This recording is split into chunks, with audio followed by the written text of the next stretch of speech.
Good evening, ladies and gentlemen, boys and girls, and welcome to the latest episode of the Hard Compound Live. For those of you who don't know, my name's Rich and I run and operate the Hard Compound. We're a one-stop shop for all things motorsport, and we can be found on Facebook, Twitter, and Instagram primarily. So search for the Hard Compound on any of those platforms and come and give us a follow. We're here to share a love of motorsport. Nothing else, no politics or nonsense. We're just here to share a love of motorsport, and we cover everything from F1 to touring cars to IndyCar, NASCAR, bikes, rallying, and the World Endurance Championship and everything else in between. And we cover it by means of race reviews, race previews, throwbacks, birthdays, breaking news, liveries, and all the motorsport stuff that we love that might be happening at any given time. We do 3 written articles a day, which go out here in the UK and across the world, but UK time in the morning around 9 o'clock, 2 o'clock in the afternoon, 8 o'clock in the evening. So that's how we share our love of motorsport. In case you hadn't noticed, we also do live video interviews just like this one. And just like this one, these are streamed on our Facebook, YouTube, and Twitter. So if you head over to YouTube, search for @thehardcompound2310 for some reason, and subscribe over there. They are streamed live on in the live section and in the video section on Facebook, where they are both saved as well. We've done well over 150 of these live chats, which was never the plan, but it's very nice to have had so many guests. I won't name them all, but we've had a wide range of guests, ranging from Mr. Mario Andretti and Jackie Ickx, through to Chip Ganassi and Alonso Jr. and Ari Lyondike and Danny Sullivan, Alex Palou, Will Power from the world of IndyCars. Drivers who have raced in F1 and sports cars, guys like Derek Warwick and David Brabham, Emanuele Pirro, Stefan Johansson, guys like Mark Sura, Mika Salo, Ukyo Katayama, Takuma Sato. Many great guests. We've had British touring car drivers and young racers as well. They're all saved, as I say, so do go and check them out, but don't do it just yet, because we have got another fantastic live guest joining us in just a few moments when I bring him in. Our guest has raced in Formula One. He's raced in Formula 3000, where he's been a champion out in Japan, and also had success over here in Europe. He's raced in Formula 3. He's raced in Super GT and various other GT series as well. And he's still very much involved in motorsport. So lots to get through. But please join me in extending a very warm welcome to Mr. Marco Apicella. Hello, good evening. Marco, how are you? I'm fine, thank you. Yourself? Yes, not too bad, not too bad. I'm just reaching for my coffee because it's been a long day. Well, firstly, thank you very much for coming on and having a chat. I appreciate you coming on and like sparing some of your evening to come and talk to us. My pleasure. Fantastic, great stuff. Okay, right, guys, just very quickly before we press on, excuse me. If you have any comments or questions, whichever platform you're tuning in on, Facebook, Twitter, or YouTube, put them in the comment section, and we will do our best to work them into the chat as we go. Or if you want to have a chat amongst yourselves, then please do. So that's how you can all get involved, as part of the fun of streaming live. Right, okay, so time to get started, I suppose. Firstly, how's everything been in the off-season for you, Marco? Because obviously we've had a few months off over Christmas and the New Year, haven't we? Yes, everything was fine for me. As usually in all my life, the winter time is the time for rest. Normally on the race, I was flying and going everywhere, and still it's like this. So winter time for me is resting. Yeah, absolutely. So nice time to just recharge a bit, isn't it? Yes. Also, just towards the end of last year, there was the birth of your granddaughter. So huge congratulations for that. That must have been a lovely experience for everyone. New experience to be grandfather. He says something, but it's something of quite normal in the life. Huh? Yeah, absolutely. And it's a lovely thing. So yeah, many congratulations to everyone. But we're here to talk about motorsport, of course. And obviously, when I asked you to come along here, I remember watching you when I was young at Brands Hatch and in other like single-seater series. I didn't realise that you'd done so much, and so we've got quite a lot to get through, which is always a nice surprise. But where did your interest in motorsport come from, and when did you first start wanting to have a go yourself? Well, it looks different from all the other my colleagues normally, because I didn't have any interest in motorsport really until I was 15 years old. Then one day, my father, that he was, he still is really a lover of cars. He came at home with a go-kart, and then I started to go around the road on the normal street, because at the moment it was possible to do a quick lap around my building.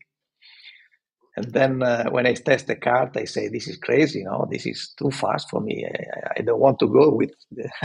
I was afraid really to do that. But then my father pushed a little bit more, and we go to try this in a circuit, very nice, very close to my house.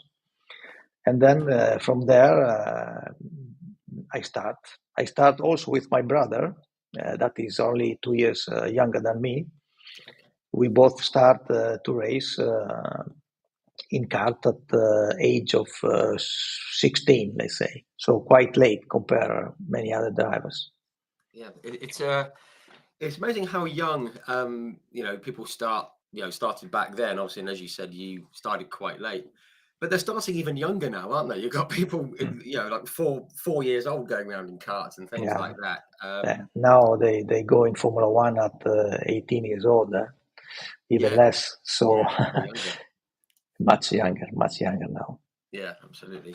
But it was a good time to start racing, I guess. And when you started competing, were you able?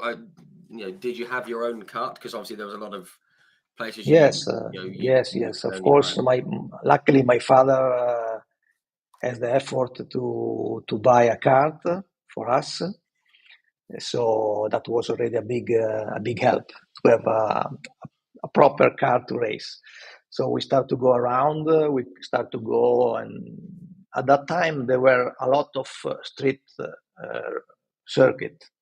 I mean, they do the race on Saturday and Sunday. So mainly we race in a street circuit on Saturday and Sunday. Wow. So we start like this, and then after 1 year we move to a different car category, a bigger category. We move quickly to the 125, the car with the gears, because at that moment we like it more. Basically, normally all the 100cc, so the no gears car, they were the most popular, the most famous, where all the drivers came from. In those years, I remember Stefano Modena was racing, not against me because I was another category, but he was there with a lot of other drivers. But I remember him very well because he was really a champion at the moment in karting. Then we move in a different category with gears. We did 1 year. And then in the last year, I did the karting. That it was 1983. I moved in the most bigger category with 2-cylinder. It's 125cc, but with 2-cylinder, coming from the motorbike like Morbidelli, and the engine was fantastic. Still now the sound, I remember it. And then I did a good result because I won few races. I finished third in the Italian Championship, won by Gabriele Tarquini. I've actually had Gabriele on here for a chat. He's a good guy, isn't he? Very nice guy. I always have a good races. Again, him, very sports guy. And then I did also the third in the championship, in the World Championship at the end of the year. And that was my experience in karting. So very few if you compare with other drivers. Yeah, just 3 or 4 years, maybe something like Yes, that. yes. I just want to come back to karting just to finish in a moment. I have got a comment here from Keith Mail on Facebook. Evening, Keith. I hope you're well. He says, "Do you think that with drivers starting younger in karting, they have the right experience and racecraft?" Keith said he's not sure that the driving standards are as high as they used to be. So, of course, they don't have experience about racing, probably not enough to as we build it, because we have the time to do it. Yeah. But they have a lot of help from surround, from the outside, Yeah. So they get prepared in a different way than what we are used to. But I don't know if it's better or worse. For sure, this is what's happened now. So if you are not doing like these guys are doing now, you have not enough possibility to go. I mean, simulator or there. I was talking now 5 minutes ago with Dindo Capello, that is following a good friend of his a friend, the son of his friend that is doing Formula 4, and he say, I don't know how many tests these guys are doing now, because they are testing maybe what we were doing in 1 year. They tested in 1 month, because they are always in the car testing. This is another possibility they have now. Yeah, absolutely right. And I think we all tend to look back and think things were always better when we were younger. So maybe there's a bit of that in there as well. I'm kind of guilty of it as well. It probably wasn't as good, but we think it was better. Maybe, who knows? I did see in your face there when you were talking about the more powerful karts, you had a little smile, and you obviously loved them with the extra power from the bigger karts and everything like that. Which obviously leads us into cars, of course, which is the next natural step. I always wonder with everyone that I speak to how they manage to make the step from karts into cars, because obviously there's more money involved in sponsorship and all that kind of a thing. Did you have to go out and find some sponsors, or was there someone that kind of helped you move into cars? Because help comes in a lots of different ways, doesn't it? Yes, it's not easy, and for everyone is different. I mean,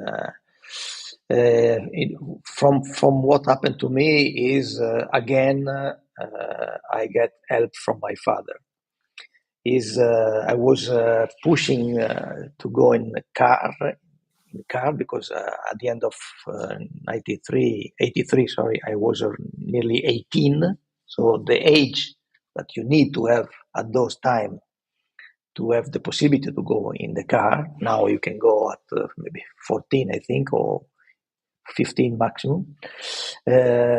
So I try to move, I try to ask people, I try to contact teams, and then I make a request to my father to have a test with the Formula 3. And that was my first test with Copperchini. And the year after, so the 1984, I raced with Copperchini with Aralt, with Alfa Romeo engine, and that year will be covered completely from my father's money and some money that he find with some friends. They say like this. Yeah. Okay. Luckily, it was the only year I need help from my father. No, that's good. That's good, because otherwise you might end up having him lots of money. Yeah, no. At the end, it was not possible to go ahead of that for my family. No, that's fine. No, that's fair enough. I always ask this to people when they make the move from karts into cars, because obviously there's different routes. Some people go into like the world of touring cars and things like that, and single seaters things. The Formula 3 in Italy was obviously, I assume, your first experience of like downforce and slicks and wings and everything else like that. Did you adapt to it quite well, or was it, or like, did it take a little bit of time?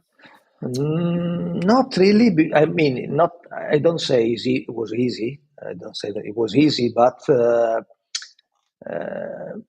going in something that give you more grip, more adherence, more push to the ground, in somehow is easier to drive. So coming from the kart that is sliding everywhere, that is difficult to drive. Going in a Formula 3 where you have a lot of grip from the downforce. At 1984, the RALT was still with some the floor. I don't remember the name in English. Where you get a lot of downforce from the floor, Oh, the like, ground effect. ground effect, Yeah, exactly. So when I drove that car, I feel like completely firm on the ground, So it yeah, was really really good, really fun. Difficult because not was not difficult, was very difficult for the gears because at the moment the gears was like H gears yeah. The H things. pack. So difficult to with the throttle, with the brake, with the clutch. I will not say that is was easy, but in somehow the grip you feel it give you a lot of confidence for sure. Yeah, and that's a big thing, isn't it? Is the confidence thing. Yes. When you're stepping up. Um, Obviously, you've gone into a pretty decent team, and you got used to the car, testing and preseason, whatever. Did you have any expectations, or did you set any targets going into the season, or was it just a case of let's just Mm, see how it goes? mm, no, yes, I didn't expect so much, I tell you, because for me it was a new experience going in a car where I don't have even the driving license at the moment. So Right. for me it was it's a big step going in racing a huge track, compare the track, the karting track. Of course. Yeah. With people who has got a lot of experience compared to me. So I didn't have any expectation. Of course, I was pushing to go as best I can. Of course, better I can. And at the end of the year, I had a good result.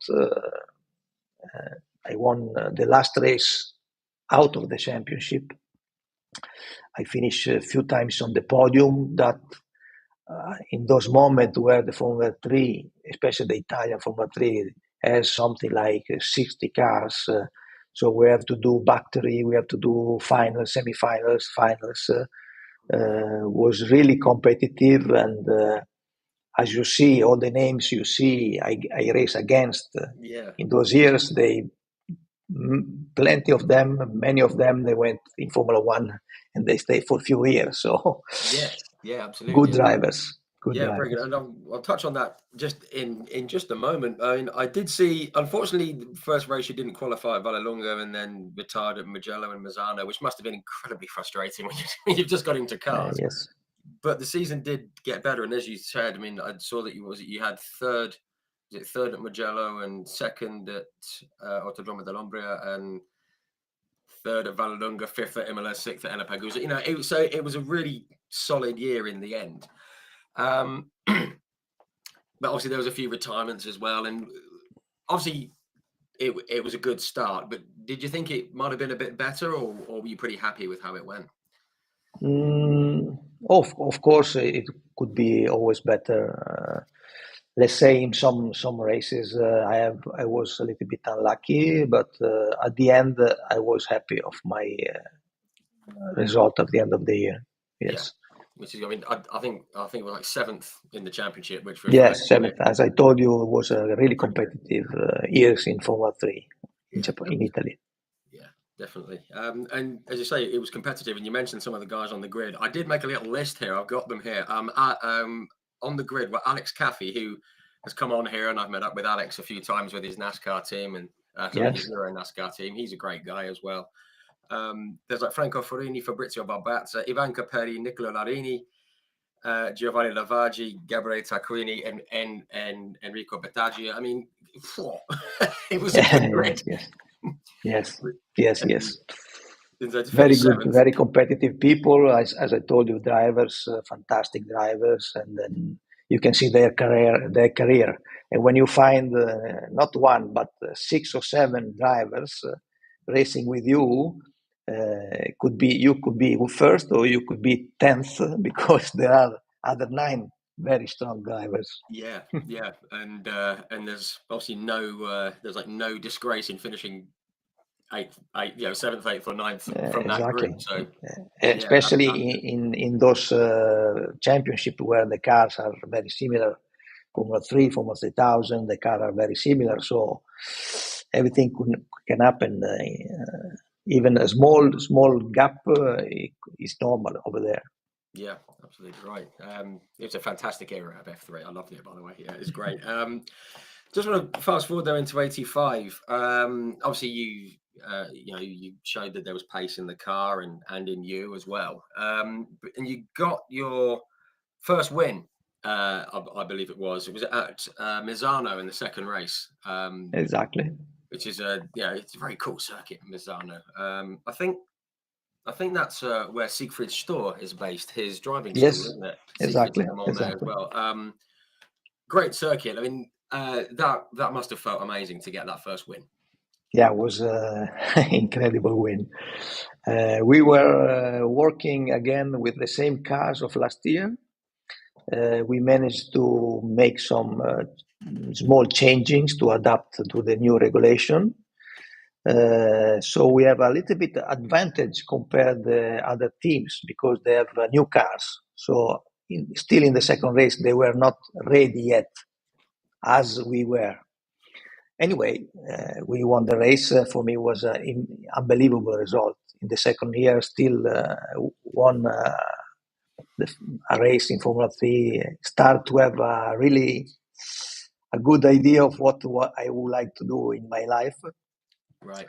And from there, then we changed the chassis after a while, after another races.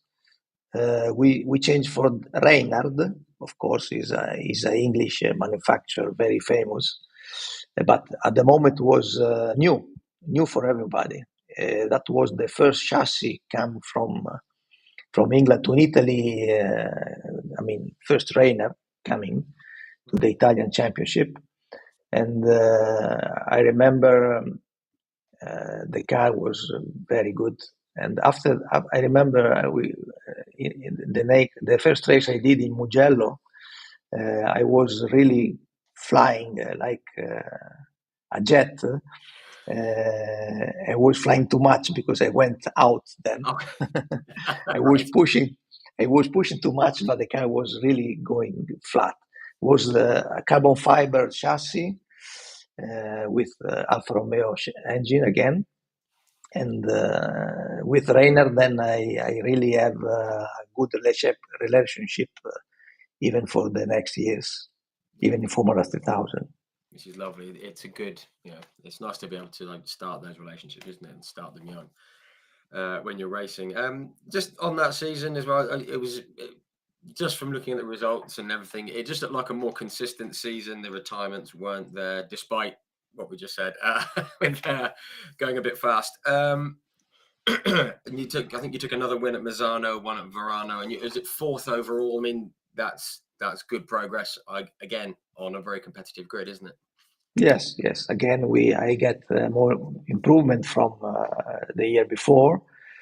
Still, again, so competitive the Formula 3 that was really difficult for me to get in better. Also because Team Copperchini was a family team. Let's say was a family team. Technically, Mario Copperchini, the owner, was very, very good, but we cannot really have everything, I was really also support very well from Nova Motor, that was the engine makers. Alfa Romeo was the engine makers, but they prepare. And Nova Motor was the best manufacturer to develop the engine. I was really support from them, but of course, going against teams like Coloni or Venturini that have a lot of experience, a lot of budget, let's say like this, was difficult. But I did a good position at the end of the year.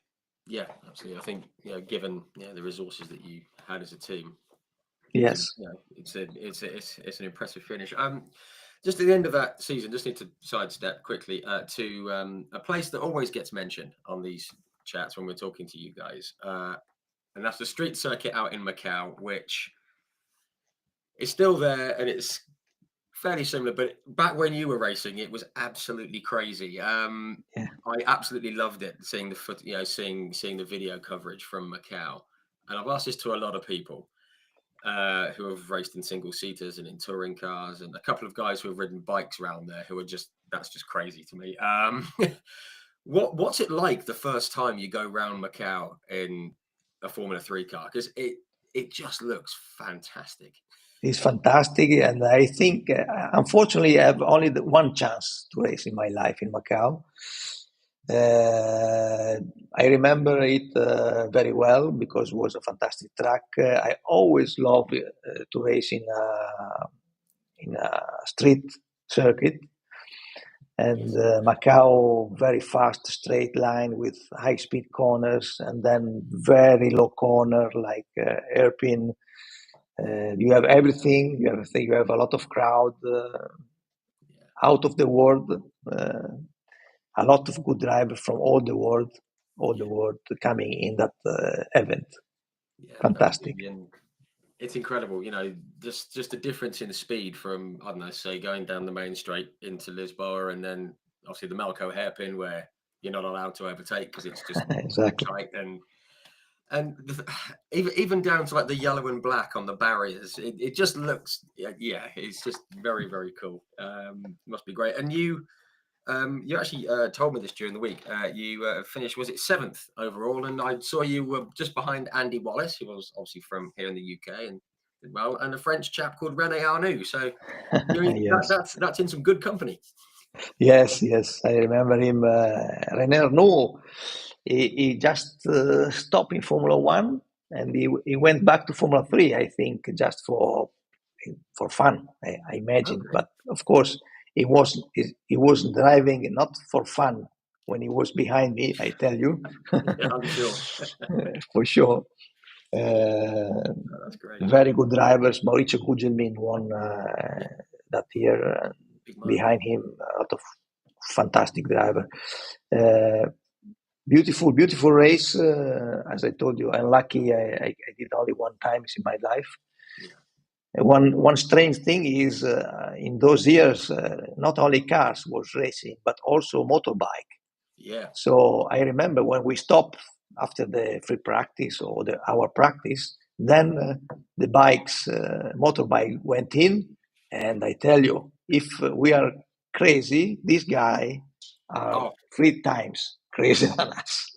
It's just a different level of crazy, isn't it? I mean, I've spoken to some guys who race here in the UK in the British Championship on the circuits, like the proper circuits, and I always ask them if they would go to the Isle of Man to do the TT race.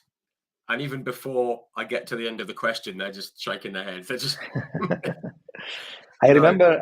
There was Aslam.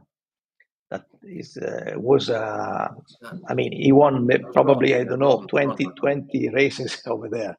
He was so fast and fantastic to see him. Yeah, something about bikes on a street circuit. It just shouldn't happen, but it's great. I love it. But no, that's great. And obviously, it's great that you were able to race there, of course. So it brings on to 86. You mentioned about Coloni.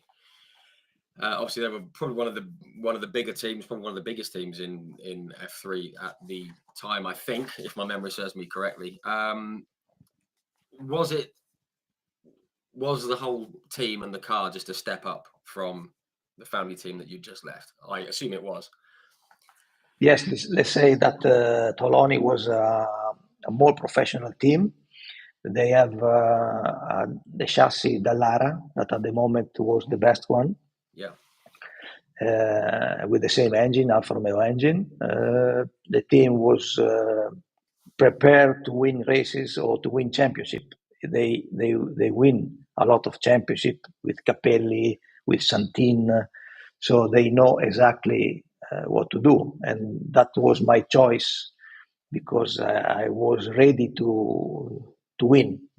I was ready to win the championship in that year. So I moved there, um, sponsoring by Marlboro that time. The only problem was that I have my teammate Larini Nicola was strong as hell. Yeah, he was pretty quick. Fantastic, Nicola. Yes, of course. I start the season fantastic. I was a lot. I had a lot of points at the end of in the middle of the seasons compared to Nicola. Then something happened. I don't know. Anyway, Nicola won the championship with a few points against me. Yes. That's it. I was a little bit not happy about this. Not happy about this because I was for sure. I was sure to win the championship, but it hasn't happened. Anyway, Yeah. I have no regret for this. Nicola is a very good friend of mine. We see each other very often. Yeah. It wasn't his fault for what happened in that year. Sure. I mean, I did see when I was looking at the results, you think you won the first two rounds, I think like Vallelunga and Mazzano, and then it just seemed to not quite go to plan perhaps during the year, which is what you said. Just a quick one on Mr. Larini. I was given his phone number by Alex Caffey to come on here for a chat. I've never had a reply. He's never. Okay, I call him. He's obviously busy, but yeah, okay, yeah, great. But yeah, he's obviously busy, which is fine. No problem at all. But yeah, obviously a shame to have not won the championship. But did that feel like the end of your time in F3? Was it natural progression to go into Formula 3000 at that time? Yes, because at the end of in 1986, when I finished second, for me was done. Was done. So again, I want to move up, and because I raced with the Lara chassis, I raced in Macau with the team of Bistefani Venturini. Sorry, we have a relationship, and Dallara wants to do a chassis for Formula 3000 because it was his first chassis. So they made a joint venture with Venturini and Euroteam. That the owner was Pavanello. He was the owner of the team in Formula One for Alfa Romeo for many years. Okay, right. So they did this joint venture, and I was the driver for the Dallara for the first Formula 3000 car of the Ingegnere. Wow. And luckily, the car was really good. It was very fast in the beginning of the season. For me, I don't have any experience of many of the European circuit, so everything was new for me, for the car, even for the team. So everything plan was quite normal to have difficulties that year. The most difficulties was the car after the season because the development stopped completely, and that was really block us to have a better result. No, sure. Which is a shame, but obviously that happens. Certainly in this time, in this era. One thing I do remember though, at that time, obviously I was impressed by Formula One cars, but I always thought Formula 3000 cars were absolutely crazy. I mean, I've spoken to guys who raced in them at the time, Mark Blundell and Perry McCarthy and Martin Donnelly and people like that. They just looked so powerful. I can remember watching them as a small boy and being scared because they just look crazy. I mean, just how big a jump was it from Formula 3 to F3000? Because they just look like absolute monsters to drive. As I told you before, coming from car to Formula 3, or coming from 3 to Formula 3000, and then from Formula 3000 to Formula 1, it's like I don't know. You study a book, then you study a bigger book, then you study a bigger book. Is always a book.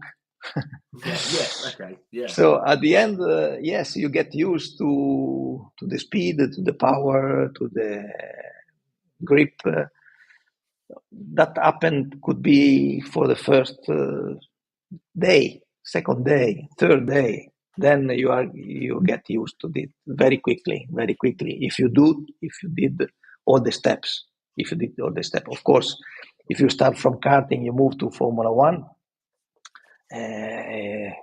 Not easy, I believe.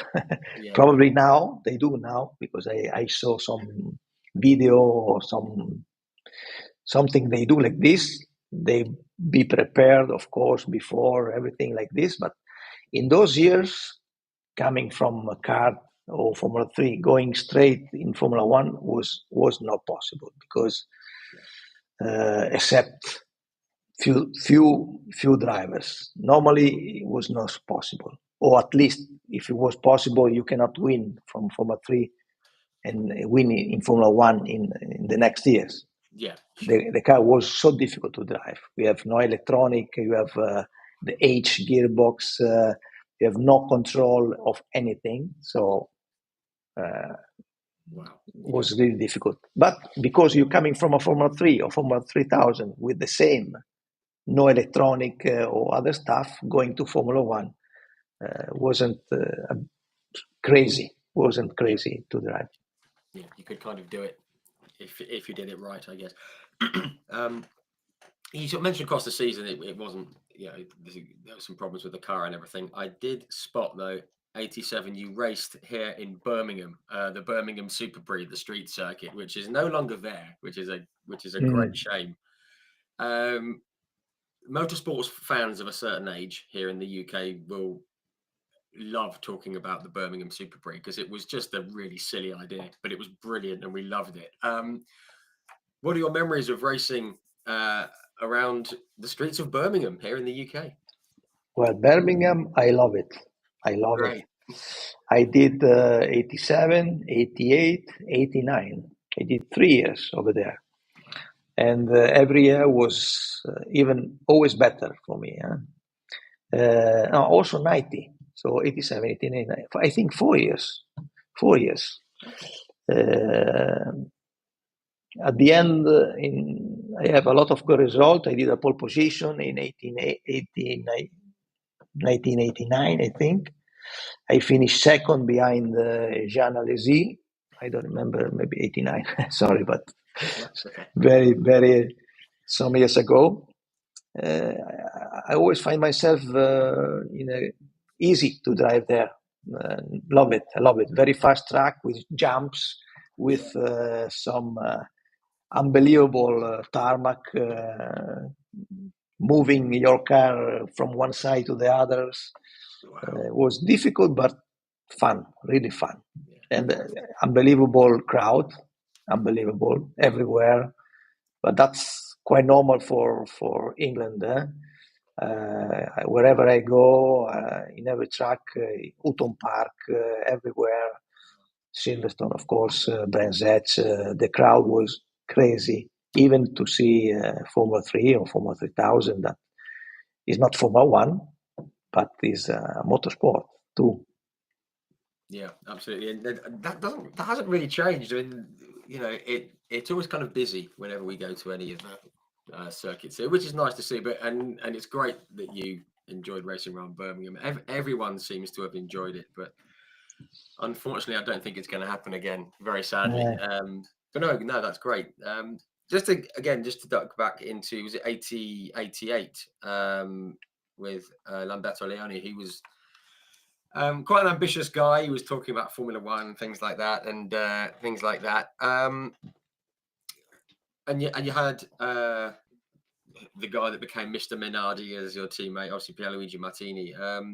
How was that year compared to, say, the previous year?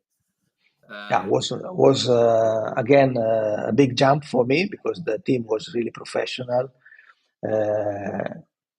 Also, when I raced with Dallara the year before, I was alone, so I have no teammate with me. So was also complicated for the team to understand how to manage. With first racing, I had a fantastic professional team. Everywhere was so good. Mechanics, engineer, Lamberto Leoni, Alfredo Somaschini, that was the team manager. We have the March in that year. That was a fantastic car. We get helped from Ralph Bellamy, that was the designer of the car. Our engineer, Richard De Villa, also number one as engineers, as a technical. And then with Pierluigi, that is living 20 km from here, so also him I saw often. Yeah. Again, we can manage to improve the car and the team because the two drivers, if they are good drivers, is helpful for the team for sure to have better result. Of course, it was my racing against him. For me, was a hard job. But as you see before, I race against fantastic driver everywhere, every year. So that wasn't a big problem for me to have him in my team. Yeah, and I think he did he win the championship that year? I can't remember, but he was very, very strong. One thing I did want to ask about though, about 1988, certainly for the fans over here in the UK, was what happened at Brands Hatch quite late in the season with Johnny, with obviously Johnny Herbert and the accident there. Where were you? I mean, I don't like talking about accidents, especially these serious ones. You were in the race, weren't you? What was your view of what happened? Because I can't imagine how. I was in the mid of the fields, and in the straight line of Brands Hatch, the back straight of Brands Hatch, that is quite narrow compare other circuits. Yeah. And I remember there was a collision between the two cars, a big collision, and everybody start to brakes. And I remember only that I saw one tires coming, a big tires coming, jumping, boom, boom. He makes 2 free jumps, and then I saw the tire coming straight to my face, And luckily, this tire that was coming probably from Johnny's car, it just bounced in the front of my cockpit over there, probably half meter less from my head, and that was my memories of that accident. Of course, when I go through, I saw the car with Johnny inside. And then we go back to the pit. Yeah, that was my memory. Wow, I had no idea. I mean, that kind of wasn't why I asked. I was just wondering. I didn't realize that that had happened. My goodness, wow. Yeah, it was a big shunt.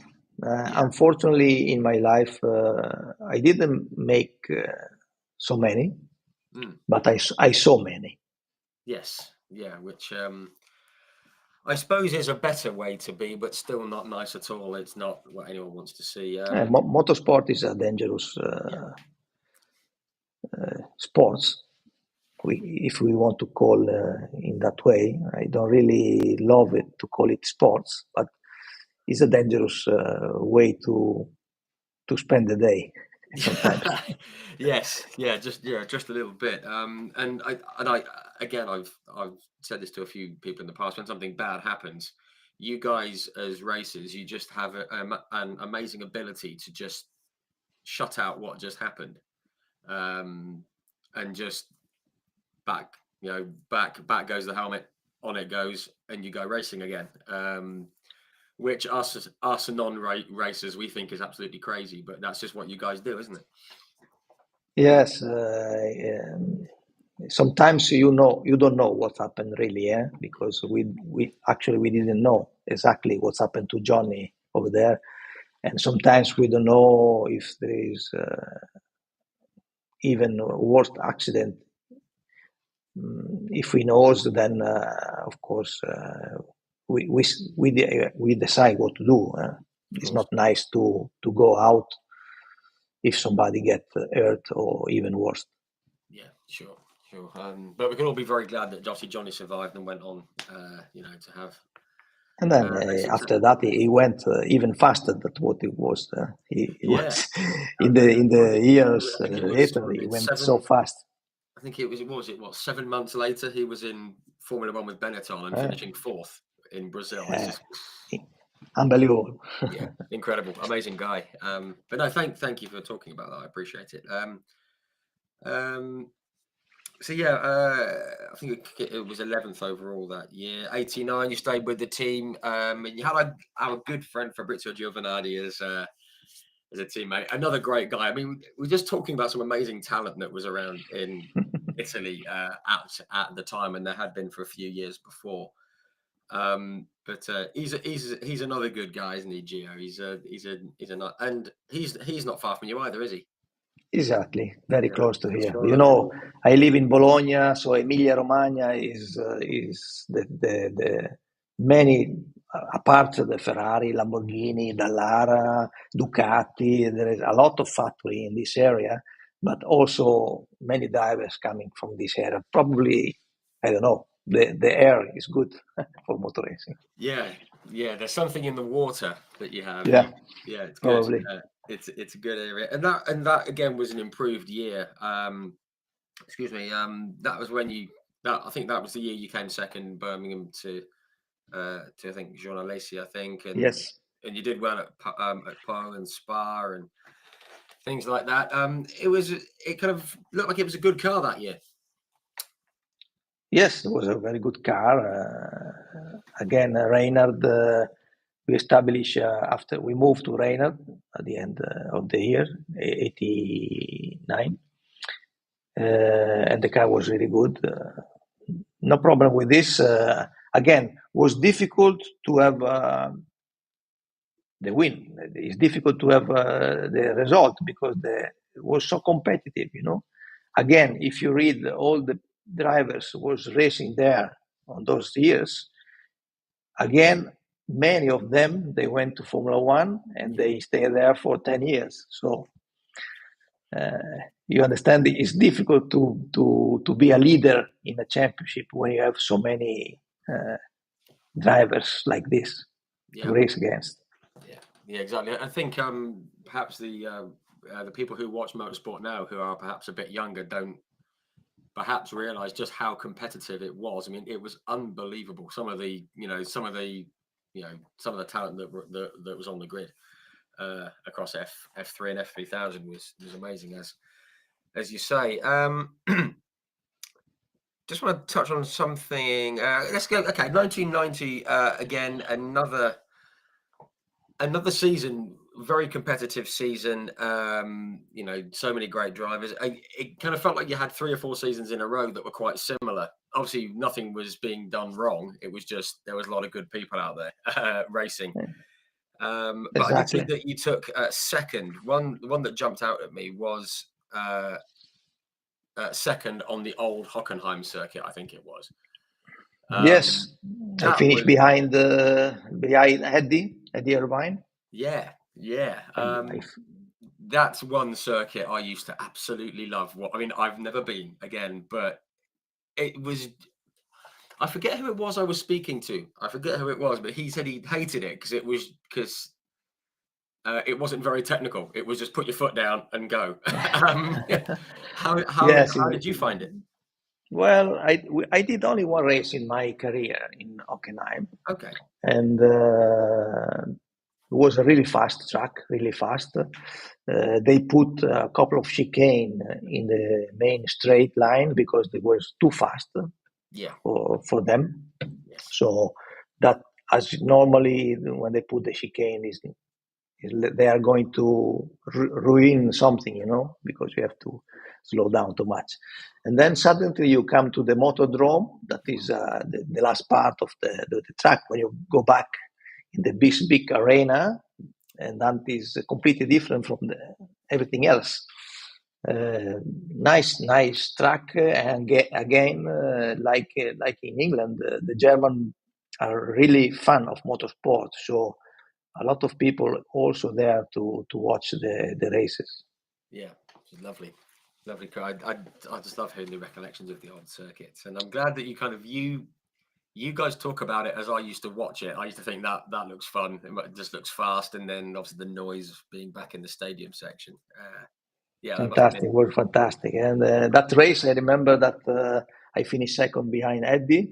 I was catching him since 10 years to the end. I was catching him a lot of second. I was just close to him, and then I did a mistake, and then he get the win. Damon Hill he did the pole position. I remember this. Okay. But he went out on the second corner, I think. Damon Hill also. Damon Hill, Divine, Mika Sacha.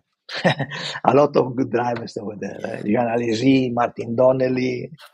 If you read it, there are a lot of good drivers. It's amazing. It's like it's a big achievement to finish in the top 10. It's Exactly. so good. Exactly. And you obviously took second that day. Now, I don't like talking about things that go wrong, but I've always been fascinated by the street circuit at Po. I'm a big fan of street circuits. I think they're the ultimate driving test, and we're not going to talk about Monaco because the cars are too big these days, and we're going to leave that. But at Po, I believe you were leading, and obviously it didn't quite work out. If you wouldn't mind, I mean, what happened there? Because it's a very hard circuit, isn't it? Very hard, similar to Point somehow, or similar to Bergen. I mean, street track. I love it. Yes. In Po, I always been fast, as in Birmingham. Or I had a very good race. I was leading the race 1 year, but I was too excited, so I did a mistake. And the year after, the year when Jean Alesi won, I had the pole position. Then for a problem with the car, I have to start from the box, from the pit lane.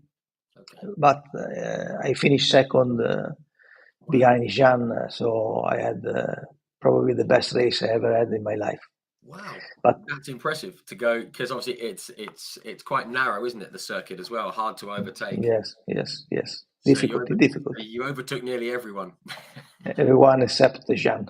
Yeah, except one guy. Annoying, but yeah, no, great stuff. Great. Now that was what? Where were we? 1990. Yeah, sixth over. Correct me if I'm wrong. Was that the year that you and Gabriele Tarquini did some testing for the first F1 car? So Formula One, only Gabriele tested. Only Gabriele tested. Yes, only him. He tested because I don't remember why. Anyway, I was not involved in this project. Let's say like this. Okay, no, that's fair enough. I read somewhere you had an involvement, but of course the team was first racing. Everything was the same, but I think Gabriele is sponsor to have a better combination with the team. Okay, that's fair enough. Okay, cool. And one thing we did touch on actually, this was the year that I remember seeing you race at Brands Hatch. It was the first time that I'd seen you race with Paul Stewart racing, obviously with Jackie's involvement as well. I always like asking this. Did you spend any time with Jackie or anything like that? Because obviously Of course, he must have been just a great guy to be around, but also to learn from as well. You already answered to me. Okay. For me, it was an honor to race in his team. It was a pleasure to race with his son because he's a very nice guy. Yeah. And the team was probably one of the best professional team I raced with, I have to say, yes. With Jackie Stewart, I always remember the kindness of this guy, very nice, always polite, even with me, always. And I remember he was coming from the past because I was young, and he was coming from the past for me. But when he talked to me, for me, he was a man from the future because his mind was ahead. He was asking me that it was the best idea for me to learn how to speak with the TV people, with the media. Yeah. So, and for me, it was difficult because at that time, the only media we had was few journalists coming in on the track and speak with them, But in his mind, he was already in the future, Because if you can speak right with the media, if you know how to move, it's always better. Yeah. And I remember he was like this, He was thinking to all the details in the team. He was checking that everything was good. He was asking to me if I need something or for technical issue. So really, I understand why Jackie Stewart is Jackie Stewart. Yeah. I love that. That's a great line. What makes Jackie Stewart Jackie Stewart? That's good. And it's just good that he taught you a lot off the track, away from the car, as well as being in it as well, which there's not many people can do. I would imagine. Obviously, that year was obviously there's a few retirements and things like that, but again, a fairly solid season. But again, just to back up what we were saying before about the people that were on the grid, I mean, I've got another list here of the guys you raced against in F3000. I mean, I thought F3 was tough, but F3000, I'm just going to run through. Bear with me. You raced against Jean Alesi, Eric Comas, Eric Bernard, Eric van der Poel, Andrea Chiesa, Eddie Irvine, Martin Donnelly, Fabrizio Giovanardi, JJ Leto, Mark Blundell, Alan McNish, Damon Hill, Ukya Katayama, Johnny Herbert, Gianni Morbidelli, Vincenzo Sospiri, and Mr. Frentzen. I mean, yeah, unbelievable. all of them at the same time, especially at the same time, and you're going up against them, and often not beating them as well. Do you ever think I was in the hardest period ever? Because it must have been so tough.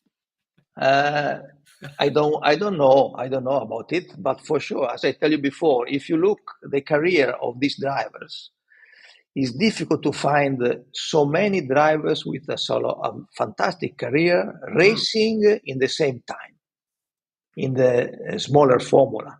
Yeah. Okay, because now, maybe it's my idea, you get 1, 2, 3 very good drivers, maybe in Formula 2 or in Formula 3, and they go to Formula 1 and they maybe stay in Formula 1 for a long time. But in those years, there were 15, more than half of the line. There were people who went to Formula 1 and stayed for 20 years. Yeah. Returning to 91, unluckily, the team chose to stay with Lola chassis. That was a good chassis until there. maybe the best chassis until there. But in that year, Reynard make the new chassis, and the chassis was much better than Lola. So we were unlucky. We did what we can do. I finished, I think, first of the drivers with Lola chassis. More than this, it was not possible for us. Yeah, I was just going to say, which is probably the best you could have kind of hoped for with like Reynard coming in and being so strong. Yeah, it's fair enough. Now I know it was around this time. Crikey, I've been here for an hour already. It was around this time that you did some F1 testing. Now, everyone's favorite kind of cult team, Minardi. I love them. I've always loved them. Everyone loves Minardi because they're just Minardi. They're brilliant. You got to test. Was it the M188? I think was the first one you did, and then the M189. So probably nobody knows, or very few knows, that the first test I did in Formula One was with the 197 or 87. I think 187 because it was in 1987. Okay, the 87. What was that? It was with the engine was the Motori Moderni, so a turbo engine. I just did the last year of 1987. I did one test in Estoril, Portugal, and from there with Giancarlo Minardi we get close. And in the 88 and 89, I did few tests for them. Yeah. Okay. I mean, again, I've spoken to people who have driven F1 cars, and we'll come on to 93 shortly. But they've always said that the thing that impressed them most when they got into an F1 car wasn't so much like the acceleration or the speed, but the braking power. Yeah. Yes. I think it was. I spoke with Robert Dornbos, who was obviously he was a bit later on. And the first time he tested an F1 car, he was used to braking at a certain point on a circuit. So he did that in a Formula One car, and his head hit the front windscreen. And then he still had 200 yards to go. What was it? What was it like for you driving those cars? Was it everything you expected it to be? No, of course, it was much more from what I expected. Nice. They say, of course, the performance of the car was not the same distance between Formula 3 and Formula 3000. Okay. Then there was a bigger gap. Wow. So from Formula 3000 to Formula 1 was a bigger gap. So you need really to get it slowly. And to understand well what to do, and because the limit was really high in the brakes, the biggest difference for sure, acceleration and downforce, especially also from the tires, big difference because in Formula 3000 we used to have one maker tires that was Avon in those times. So they don't care to have a super performance tires because the tires we need to go for everyone. In Formula One it was different. So the tires makes a lot of difference. And if you have grip from the tires, it makes the car flying or not. Sure. You can kind of push a bit more if you have the grip. Yes. Now, I touched on this a moment ago. One of my favorite F1 cars from when I was a kid was the M189. It was just a beautiful looking car, absolutely just really Fantastic. simple, but just a beautiful looking car. Yes. I've actually got a little model of it just over here Right. because I love it. Just a small one. I'm hoping the car was as nice to drive as it was to look at. Was it? So. I mean, the car was really fast, but was a little bit difficult to drive because to race with the Pirelli tires we have in that moment, we need to set up the car very stiff, with springs and shock absorber. So the car to drive was not really enjoyable. It was fast, but not really enjoyable to drive. Okay, that's fair enough. That's right. Fast is good. Fast is good. That's fine. I'm not just glad that you didn't say it was rubbish or anything like that. So that's great. Um, so just quickly before let's have a look. We'll get to endurance racing shortly. You went out to Japan, raced a F3000 out in Japan, and it seemed to it just seemed to suit you. You seem to sort of go very well in Japan straight away. How did that switch come about? How's it? Well, let's say that I was in contact with few teams in Japan because in those years the Japanese drivers they were not ready to be fast Yeah, because the school in Japan is younger than us, than right. European school. So we were ready before them. So because there were a lot of manufacturers looking for outside drivers, for European drivers Right. to win race for them. So again, I was contacted by a team in at the end of 1989, Yes, the yeah, last right. race. I get the seats of Emanuele Pirro Ah, because he went to race with a Formula One car, I think ah. Benetton. Was it? I Yeah, don't, he I'm not took sure. Tony's place, didn't he? He replaced Yes. Tony. So I replaced him in the last race in Suzuka on that year. I Wow. finished fourth on my race, so I get a good show. So then every year, some teams from Japan contact me to ask me to go there. But I was in Europe, so I was thinking to stay here because for me was the good idea to go in Formula One. To stay in Europe to then go into Formula One. Of course. Yeah. Then at the end of '91, when I finished my experience with Paul Stewart Racing, I have no contact for the future in Europe. Okay. So I get an offer from Japan. I decided to move over there, and that was my best move in my life. Yeah, that's lovely to hear. Because I mean, I think it doesn't matter what age you are. Going from Europe to living in Japan is a huge change. Everything is so different. And it surprises me. I spoke to a lot of people. I spoke with Peter Dumbreck a few weeks ago, and he did a similar Uh, thing. He absolutely fell in love with Japan and the way Japan. of life. And I can tell by the way you're smiling, you kind of almost felt the same, maybe. No, I mean the competition over there was fantastic because differently from Europe, there you have manufacture from tires, manufacture from engine, manufacture from chassis. So you have the ability, the possibility to work with a lot of materials. You know, you can really learn. You can really be able to show if you are a good tester or if you are good drivers.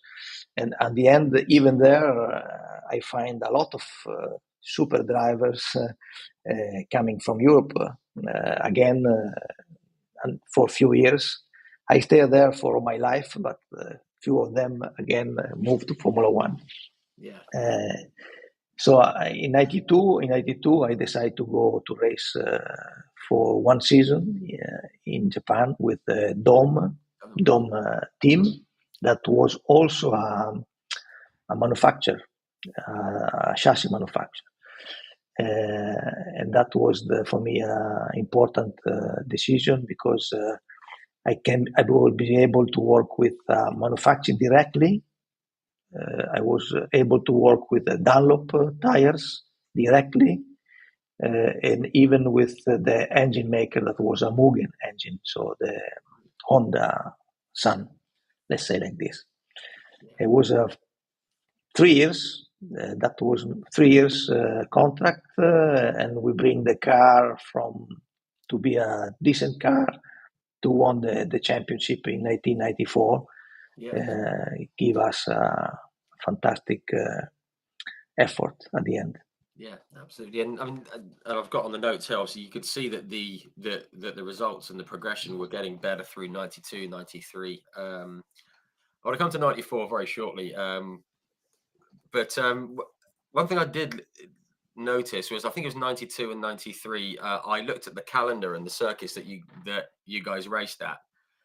And it just made me smile. I mean, because you racing, you raced at Suzuka, you raced at Fuji, you raced at Sugo, you raced at Mine. I mean, proper circuits. And some amazing circuits out there. I mean, how different were they to drive to the European ones that you had perhaps got used to? The circuit, they are amazing. In Japan, they have very many tracks.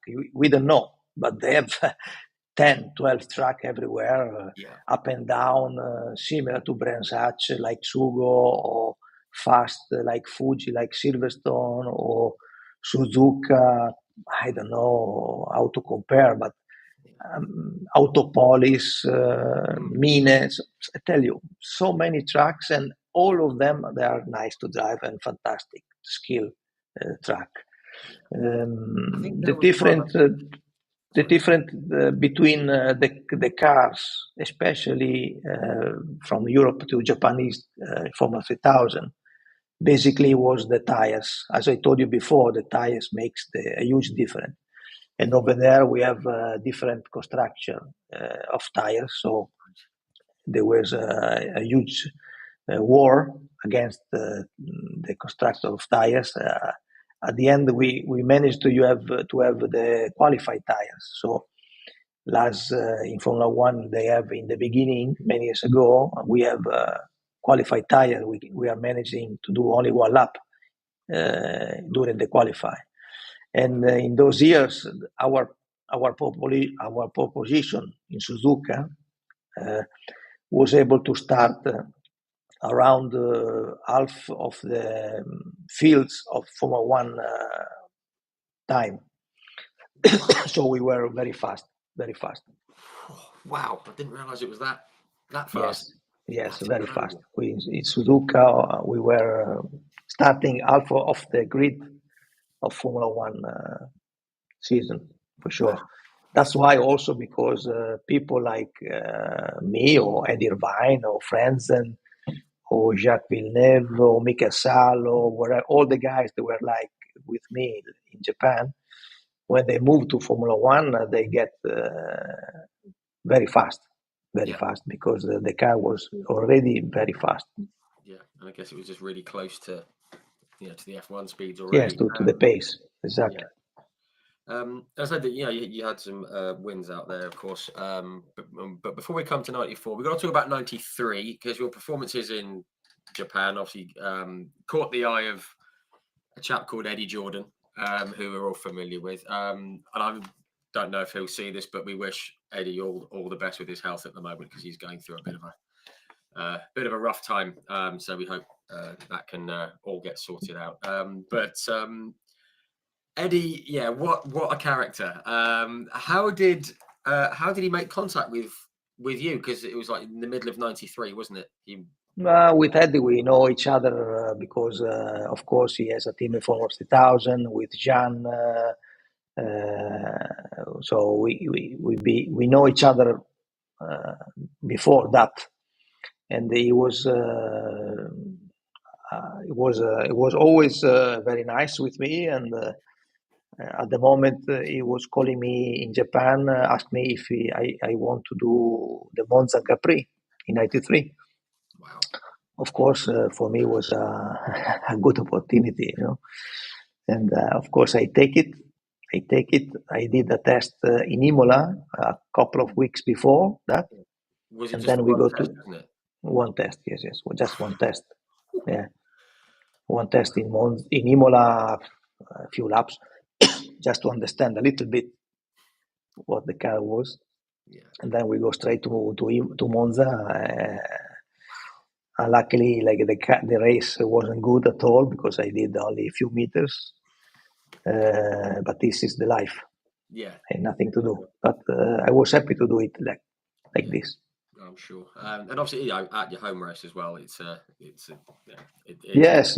In Monza, yes, I know.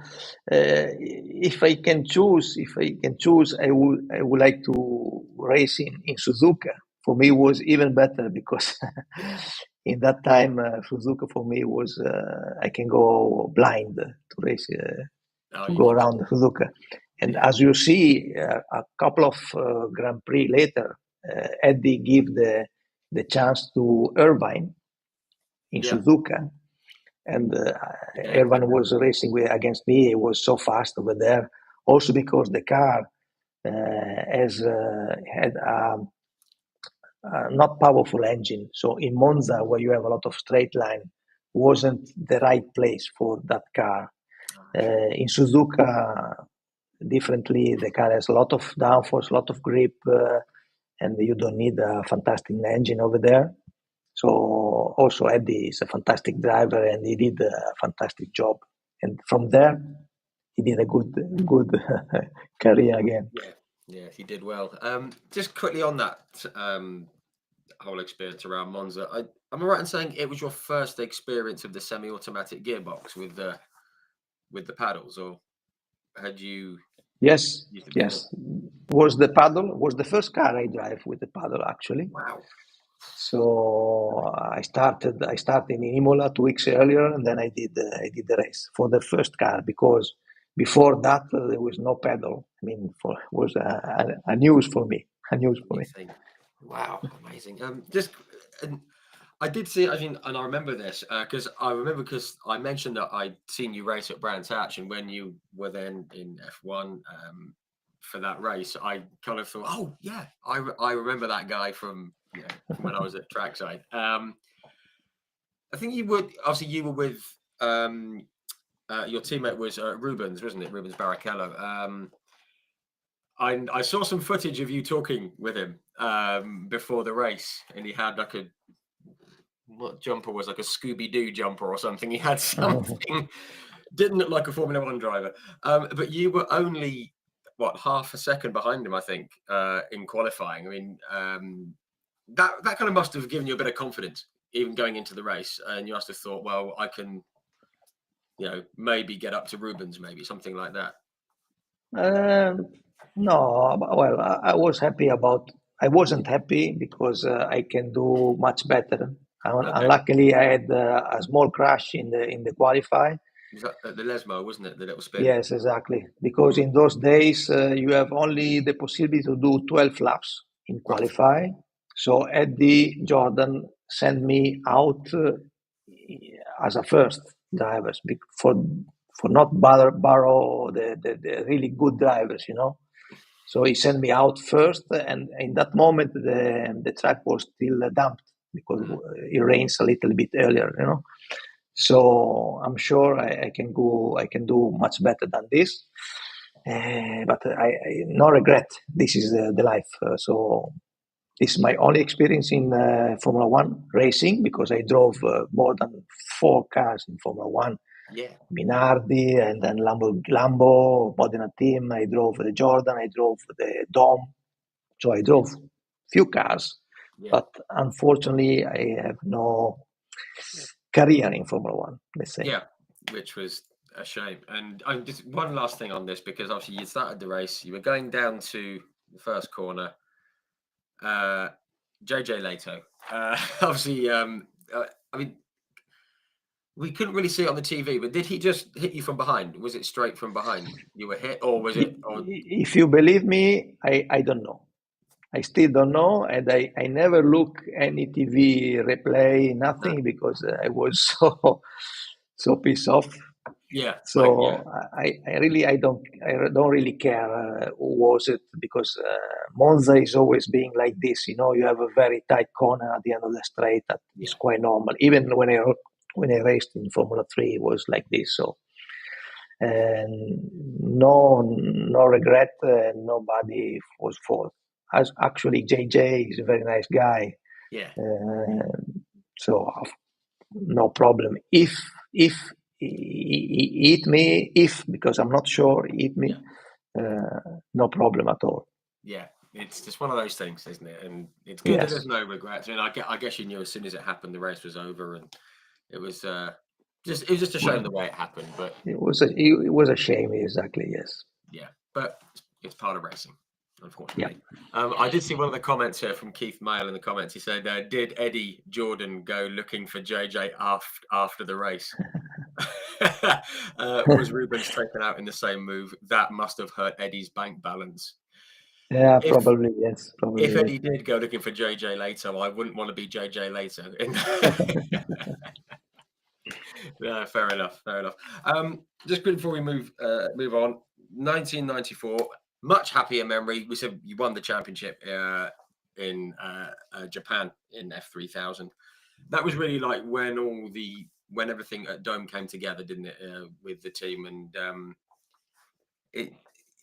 you must have thought with the progression that you'd had through the 2 or 3 years with Dome that you thought you had a good chance of winning the championship that year, maybe. Yes, because everything was building well. Every year the car born with better different things, new things. The Dunlop developed a lot, engine again, because working on something is not like open a door, you have to build. You need time. You need a long time. Sometimes you need years. At the end, we did it. We need 3 years to do it, but we were working against Reynolds, against Lola. We were against bigger manufacturer, against Bridgestone, that is probably the biggest motorsport, not only motorsport, but also automotive factory of tires. And the Dunlop was the only championship won in his life, thanks to Dom, thanks to me. So it was a huge result. Yeah, that's fantastic, and obviously a great feeling to win the championship. Especially having built it up Yes. so steadily. I'm sure there was a few celebrations when you won it. I'm sure. Yes, it was very nice. Good, of course, good celebration, good party in Great. Tokyo after that. But all together, because normally in Japan, with all the drivers, we spend long time together. Differently from Europe, where of course everyone goes at home after the race. Yeah. There in Japan, everybody goes in the same pub to have a fantastic night after the race. Or we travel all together to the train from Tokyo to Suzuka, wherever. We go by cars. We were always together. That's why I have a lot of good relationship with all the other drivers in Japan, more than in Europe. That's lovely.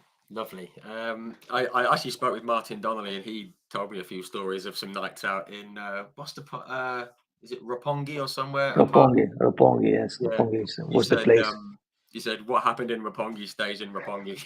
It was good fun. Yes. But no, that's it's great. It's good to see that. To see that project through. I did see a comment, and I forget where it was. Got it in my notes as well. The F105, the Dome F1 car. Just to wrap up on Dome. Basically, the question was what I was going to ask as well. I mean, how close was it to like getting into Formula One? Because it was around for a while, and then it wasn't. It just yes. Well, I'm not pretty sure what how close was to going to race in Formula One, because it's too political, too business for me to understand these things. I'm not sure about it. I'm sure that the car was there. We tested a few times. The car was good. It wasn't a bad car. The engine was good too, because it was a powerful engine. But probably the money doesn't came out. So the idea was over at the end of the year. Yeah, unfortunately. Yeah, which is a shame, because I think I don't think there wasn't any teams from Asia at that time, like Honda and Toyota, weren't involved. No. Normally, it would have been good. I think it would have been big. Normally from Asia or from Japan, they only engines are coming Yeah. to Formula One, but chassis, no chassis. Dom was able to build chassis, competitive chassis, and that was a pity. It was really a pity. Yeah, yeah. I think we'd have all liked to have seen it and just see how it fared at the time. But sadly, it couldn't happen. I'm aware that you was it 1999? You went back home, raced in Italian F3000, and you did well, came third overall, which must have been nice. But one I did want to touch on though was endurance racing, because you did quite a few of those. Excuse me. We'll get to Le Mans in a second, but I did see in '91 you did was it the 24 hours of Spa? Yes, I get my Eric first. Apicella, I remember from IndyCar. Yeah. Yes, exactly. I get this invitation because it was a team for charity. Of course, the car was a saloon car, very small, very little, a Peugeot. It Was was a fun to Peugeot drive, but 306. Yeah. yes, was a car just to have experience like this. We have no idea to have a good result, but for me was the first time to do an endurance race. So I get this opportunity. I met Bachelard, a very nice guy and very good driver. And unfortunately, we couldn't finish. Yeah. The engine broke up. Yeah. Which, I'm not going to say anything bad about Peugeot, but it's sometimes it happens, especially in these endurance races. But it was your first experience of it, and a few years later, you made the first of, I think it was 5 entries into the 24 Hours of Le Mans, which we all know it's the race, Yes. isn't it? And the first one, I actually wanted to just talk about one of your teammates in that first one was like Jeff Krosnoff, who obviously very, very sadly was lost 1996, I think it was, wasn't it? Yes. In IndyCar.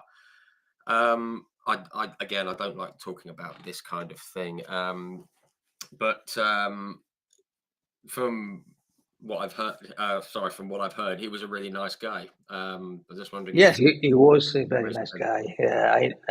We were teammates in the same team in 1995 in 5 Ziegen team.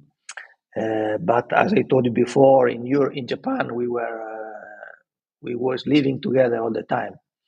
So we shared the room many times with him, and he was a very nice guy, very good drivers. I'm sure he was doing very good in Formula Indy. And that's it. As the same thing happened to Roland Ratzenberger Yes. 2 years before. Yeah. Also Roland was a guy spending time in the track and outside the track with us. Yeah. So, as I told you before, motor racing is dangerous. Yeah, and unfortunately, when things go wrong just at the wrong moment, we know what can happen. But I spoke with Stefan Johansson, who was involved in the accident, and he was still very upset about it. It was nothing he did wrong, but it's just unlucky, wasn't it, with Jeff? It was very unlucky. Yes, I agree. Yeah, it was at the side of the circuit there. Yeah, but you raced with him and Mauro Martini, wasn't it, in the Toyota Supra? Now, when I was a kid, I loved the Toyota Supra.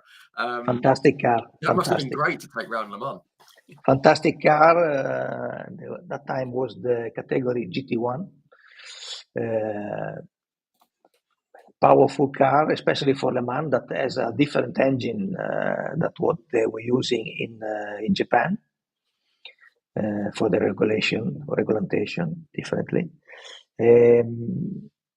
We managed to finish, even if we were a bit unlucky in the middle of the night. I hit a piece of carbon fiber, so it broke the radiator, the water radiator. So we have to stop, and we lose 1 hour and a half to change the radiator. The car was fine. We did the finish, so it's the only Le Mans I finished in 5 chances. Yes, I wasn't going to say that, but it's fine. But just quickly on Le Mans, again, spoken to a lot of drivers who have done it, guys who have won it. I spoke to Mr. Pirro, who's done quite well, and Mr. X, he's also done quite well. Just quickly, I mean, did you prepare differently for the races, the endurance races, apart from maybe getting some more rest or something, or because it's a different form of racing, isn't it? It's a completely different Is a style. different way to race, of course. Yes, coming from a sprint race, as I did for all my life, going there, you must be recalibrate a little bit. You can't push like a crazy every time you go out. You need to think more, to have more strategy, to feel more what is going on in the long term. You know, Yeah, it's a way to race differently, even if sometimes you need to push 100%. But I know drivers like Benoit Terlouillet or Alan McNish or many other drivers in some racing, some Le Mans, they have to push 100% every lap. wow. It depends. It depends from the car you are racing with. In the moment of the race, you are doing is a little bit not more complicated, but for sure different. Yeah, yeah, sure. Just in the times that you did race at Le Mans, correct me if I'm wrong. This was when they had what I call the proper like Mulsanne straight before the chicanes were put in and everything. Um, did you did you go on that? Yeah, on the proper Mulsanne straight No, because no. When I start there, it was 90. I'm Was not. it I'm 95? not pretty sure. I don't. I'm not. I don't remember for sure. No. Because for me everything was straight when I went to Le Mans. So Yeah. long straight everywhere. Long straight everywhere. No, that's Long great. time with flat out with the throttle. I'm not sure about chicane because probably yes, there was the long straight between the last chicane to Mulsanne. Probably yes. Okay. I'm not Yeah. sure. Yeah, that was just a I think it's just a great bit of road. It's it's just fantastic bit of circuit. I mean, I mentioned I spoke with Peter Dunbrack. He doesn't. There was one year he didn't like it Uh, so much, but yes, yeah, yes. that was a scary Not a thing. nice experience. No, not nice at all. He actually got a bit lucky because they cut some trees down right where he landed, so he got a bit lucky. Yes, But I yeah, remember. obviously a fantastic race. Just a couple of cars I did want to touch on was the second entry, I think it was. You were in like the Riley and Scott car, Yes, the open cockpit thing. That was I think the only time you did Le Mans without a roof over your head. yes, exactly. A completely different kind of car to drive, I imagine, or was it? Well, coming from Formula and going to the prototype like this is more easy than going to the GT because the Okay, cars are much more similar to a Formula cars. So driving way uh, is not a big issue. It wasn't a big issue for me. okay, We were unlucky again. The car broke. I don't remember what the engine or something like this. So we have to stop. We have to stop. yeah. It was quite Yes, early in the yes. race, wasn't it? I Too seem to early, remember, too early. unfortunately. Yeah. It's a real shame. And just quickly speaking of too early, you did three entries in the Lamborghini Murcielago. Great, again, a great car. I think I can't where was it? I think you got late on in the race in 2006, and then the car I guess broke Yes. quite late. Which is annoying, but you had a long race. Unfortunately, that wasn't the case the following year. Was it 2007? There was an accident before Yes, to before 2000, you got to the start of 2006, it, wasn't it? we broke the engine in the night or in the morning Okay. after the night, something.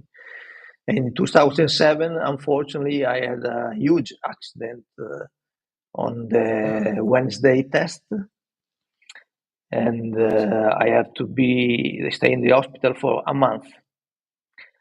Yes. Oh, really? Nobody. I I didn't. mean, nobody Oh, I knows, but didn't know that. wasn't not uh, publicized, so much about this.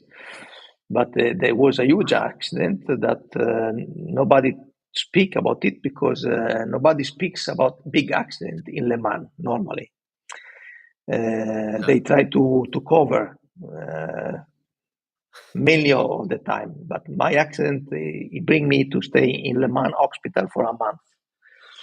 So Oh, from that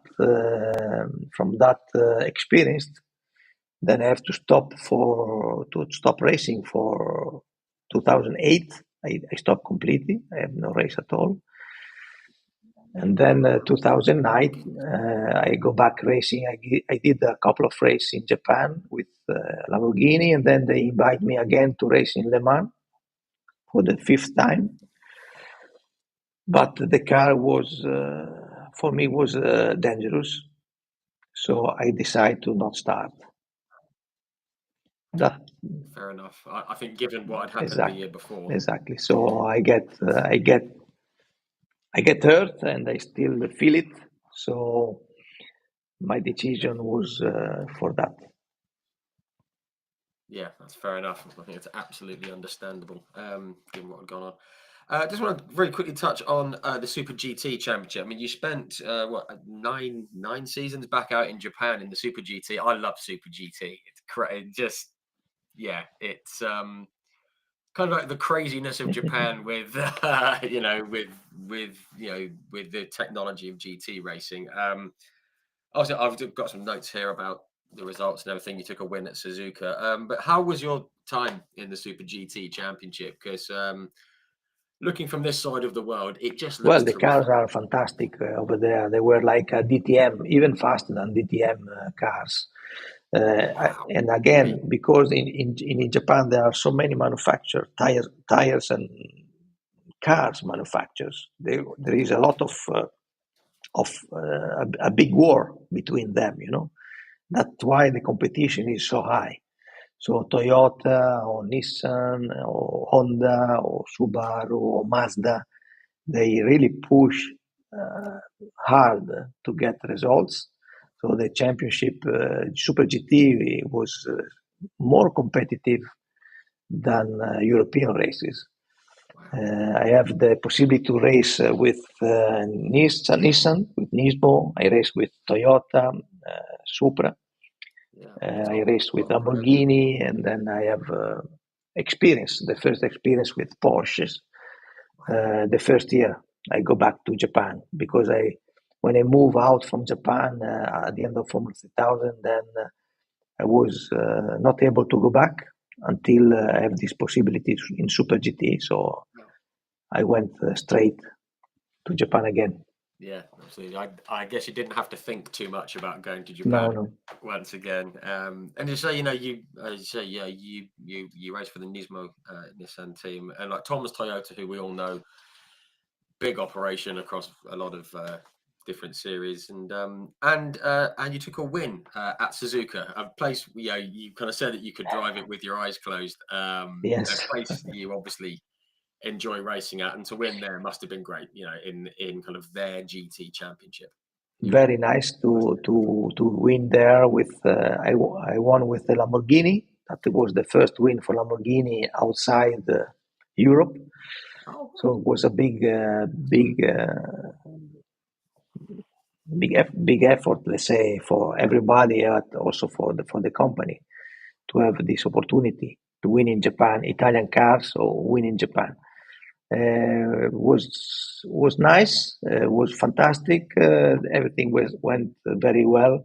I was finished my experience with Toyota Supra, and I moved to Lamborghini in a different class because there are two classes in Japan: GT 500, that is the top, and GT 300, that is the second class. And Lamborghini was racing in the second class at the moment, so we won in that classes. It was a fantastic race.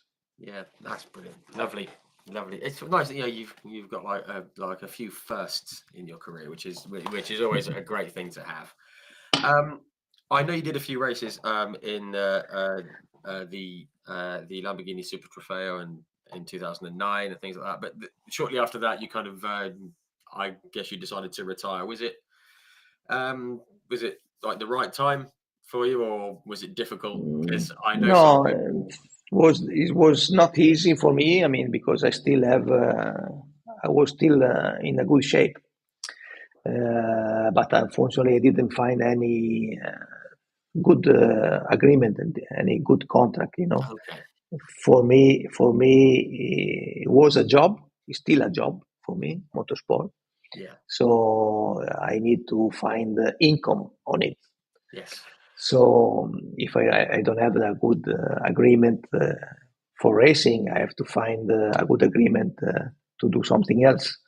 no, sure. So that's why that was the main reason because I stopped racing. Yeah, okay.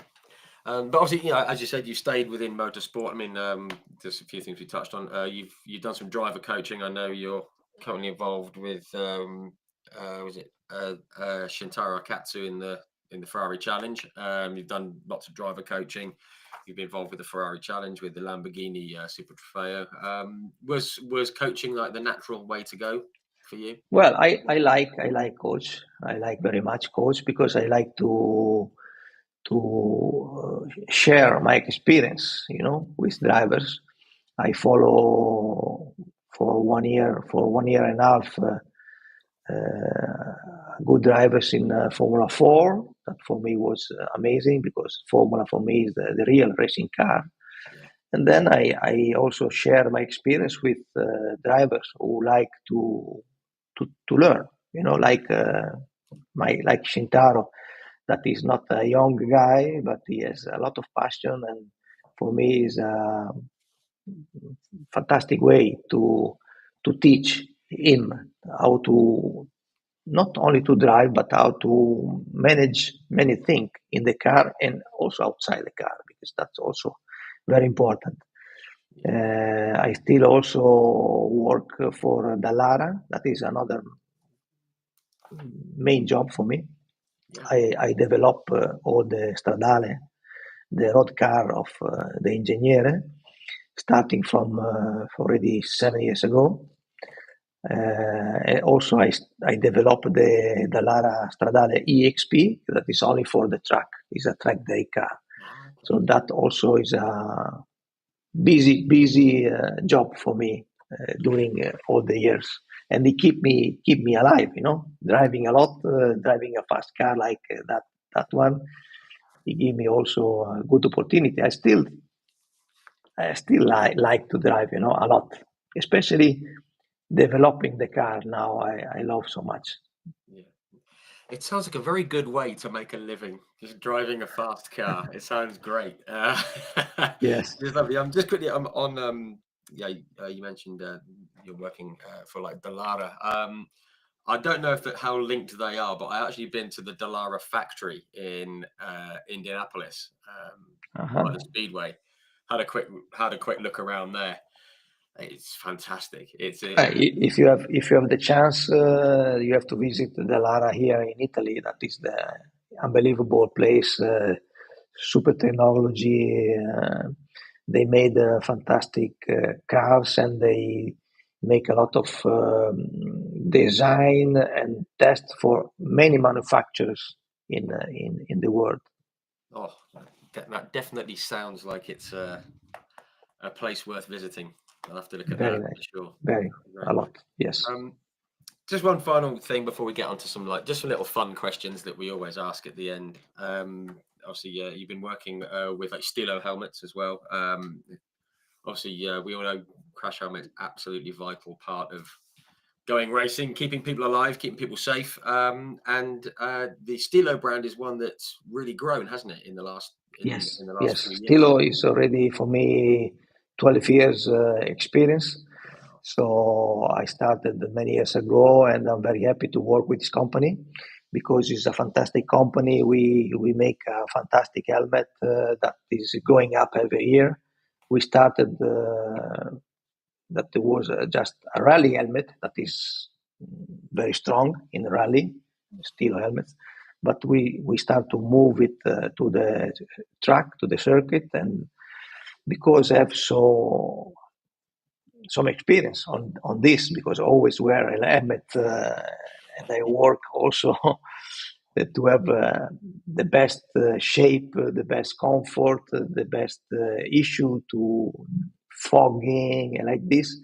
I'm really focused to have the best helmet to suggest to the clients, to help them to find the best comfort inside, and all the technical parts like earplugs or drinking system or airflow to the air.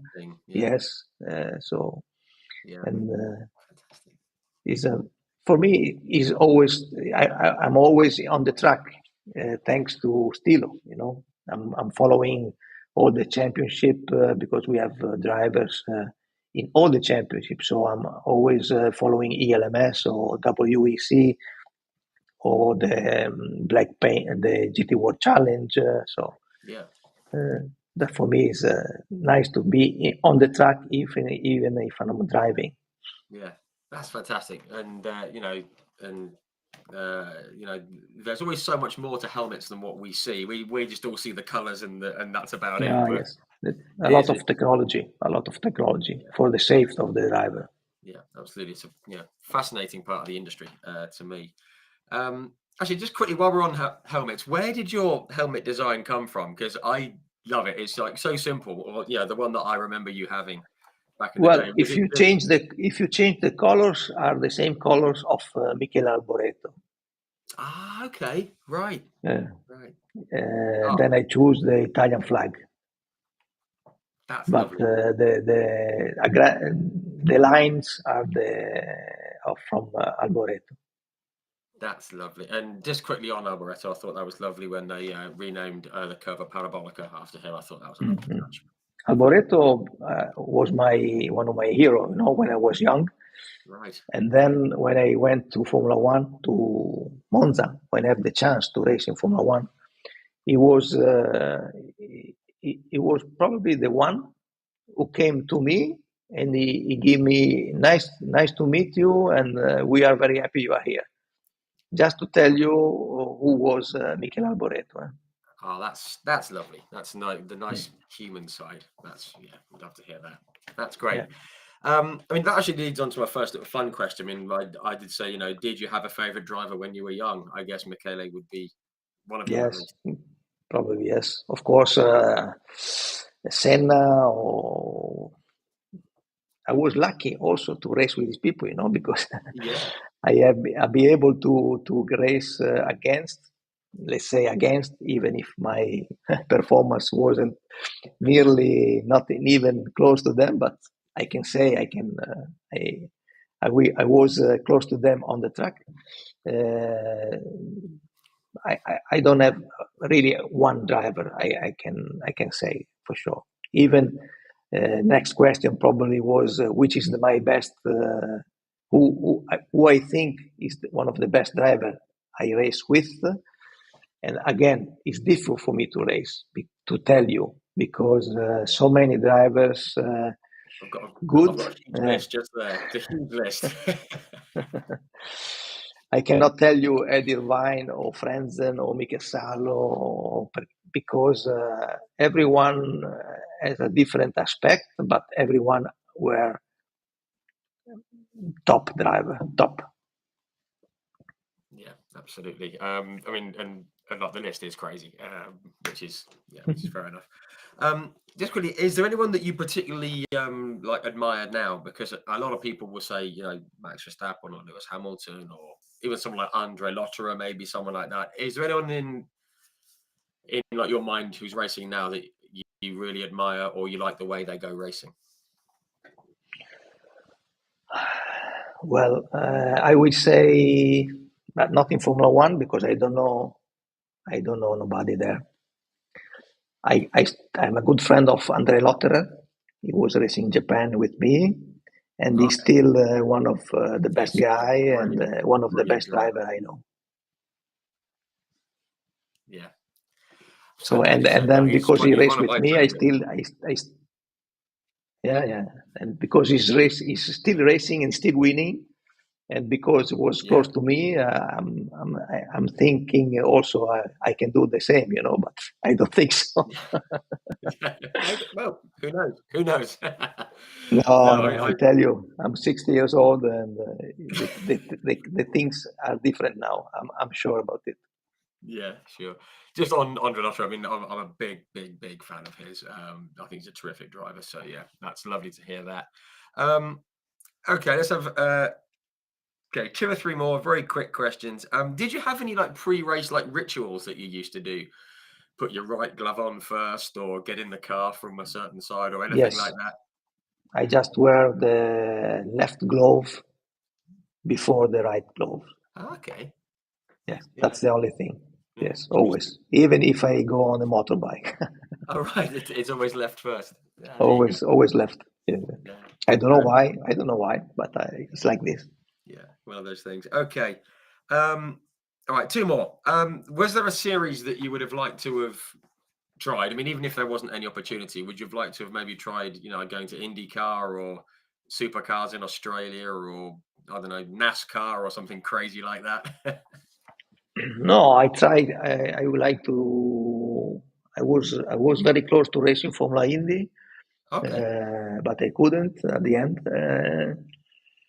No, I have no really any dream to drive cars. I just would like to drive one modern Formula One because I Okay. would like to understand how they go now. Yeah. Yeah. That would be cool. That'd be very cool. Yeah. Yeah. Okay, final one.